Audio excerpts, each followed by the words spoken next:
আমার পছন্দের একটা রেসিপি করতেছি ডিমের তরকারি, তাও আবার ফুলকপি দিয়ে। সবজি দিয়ে ডিমের তরকারি খুব কম মানুষই খায়। যে না খেয়েছেন অবশ্যই একবার হলেও খেয়ে দেখবেন ফুলকপি দিয়ে ডিমের ঝোল। খুবই ভালো হয় খেতে। আর এক পাশের চুলাতে করতেছি ডাঁটার চচ্চড়ি, ছোট ছোট সাইজের ডাঁটা দিয়ে ছোট মাছ দিয়ে একটা চচ্চড়ি রান্না করব। এখানে জিরে ফোড়ন দিচ্ছি, তারপর হচ্ছে পেঁয়াজ কুচিটা ভেজের মধ্যে আলু আর হচ্ছে ফুলকপিটা দিয়ে দিলাম। ফুলকপিটা আগে হালকা করে ভেজে নিয়েছি, তাহলে তরকারির টেস্টটা আরও বেশি ভালো আসবে। আর এখানে ডাটাগুলো ছোটো ছোটো করে কেটে একটু রাঁধুনি ফোড়ন দিয়েছি। রাঁধুনি অনেকে চিনে অনেকে চিনে না, যারা না চেনে অবশ্যই কমেন্ট করে জানাবেন। তারপর হচ্ছে এখানে আমার সবজি কষানো হয়ে গেছে, পরিমাণ মতো জল ব্যবহার করলাম। তারপরে এখানে মাছ দিয়ে দিলাম, কারণ এই চচ্চড়িটা প্রায় শেষ।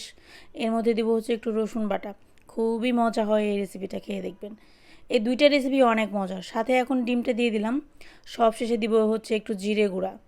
ভীষণ মজার। একবার খেলে বুঝতে পারবেন, দেখতে যেমনই হোক খেতে কিন্তু অনেক ভালো।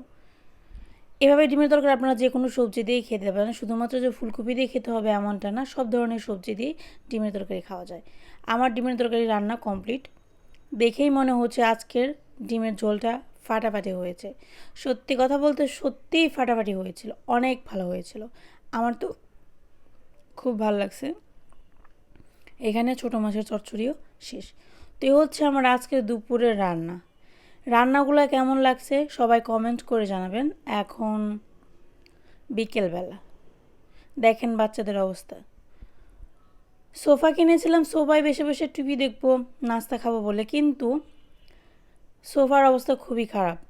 সোফার সিট একটাও সোফায় নেই, সবগুলো নিচে নামিয়ে সেইগুলোর মধ্যে বসে বসে সবাই মিলে টিভি দেখতেছে।